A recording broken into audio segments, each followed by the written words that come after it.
What is going on, YouTube? It's me, Wayne the Train.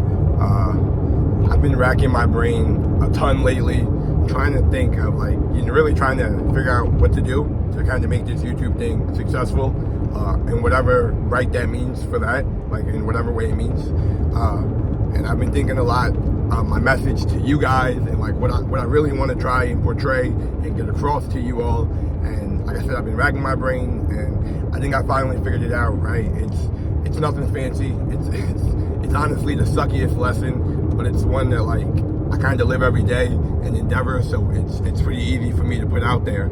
And that lesson is to just keep going no matter what. And it sucks to hear that, because I'm sure things maybe aren't the best for some people and they're good for others, but you still have to manage to keep going and to not give up.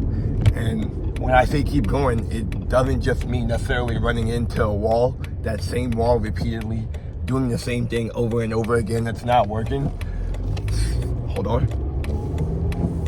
Sometimes when I say that, it means maybe you need to pull back from that wall, get a little momentum, and then try to run through it again. Or maybe you need to just try to come back from that wall a little bit and go around. Maybe your way was around the wall. When I say keep going, you gotta just understand that perseverance is the one thing that apparently all successful people have.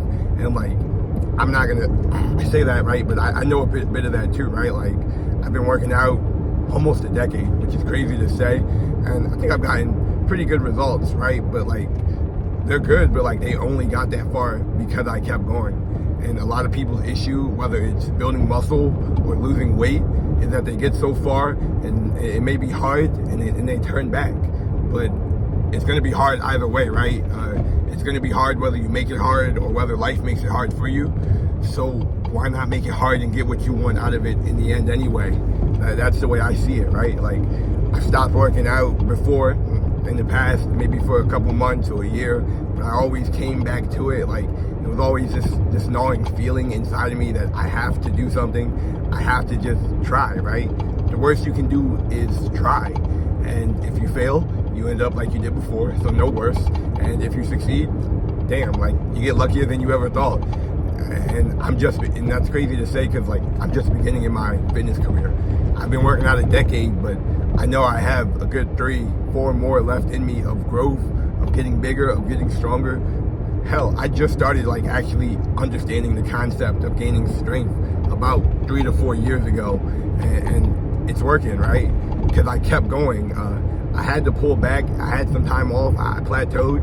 I learned. I tried some things. Some things worked. Some things didn't. And then I came back and I burst through that wall. And that's what makes the difference. My favorite chapter in the book, it's by Grant Cardone. It's called, what is it called? It's called Be Obsessed or Be Average. It's just being obsessed with persistence. He quotes all these famous people, all these successful people, Oprah, Mark Cuban. So many people have failed before they hit success that you owe it to yourself to keep going no matter what. So when you're in the gym, when you're studying, when you're trying to eat and you're full and you don't want to keep eating, you got to remember what you're working for and ask yourself, is this worth what I want? Is this worth the sacrifice that I want to achieve in the end? Because if it is, then you know what you have to do. And if it isn't, then why are you doing any of this? So I'm not going to make this too long. I just wanted to share with you guys that I don't think anybody's really that special, right? Not even Bill Gates, not Elon Musk. I think we could all take them in a fight after a couple months in the gym. It's if you can do that, why can't you amass the amount of money that they have or the amount of success in their life? Well, even with the guys who lift crazy phenomenal numbers, right? They didn't start out lifting heavy. Some of them probably did, but most of them didn't start out lifting heavy. It was a grind. It was a learning process. It was continuously coming back when no one else would. When other people would give up, you put one foot in front of the other and keep going. So that's all I'm gonna say. I'm not gonna say it one more time because it does get annoying, but it's a good lesson to have. It's a good outlook to have in life, right? Remember, everything happens for you, not to you.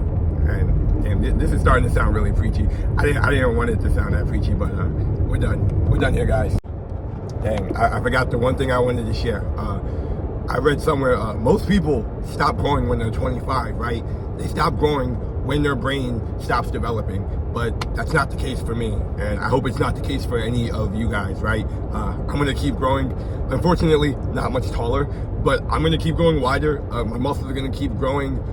My tendons are gonna keep growing. My brain, my intelligence, I'm gonna keep learning, is gonna keep growing.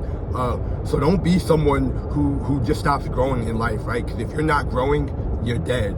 That's the thing. That's the cycle here. You gotta grow. What's not growing is going. So most people stop growing when they're 25. Don't be most people. Force yourself to keep squeezing that growth. Keep squeezing that growth out of yourself.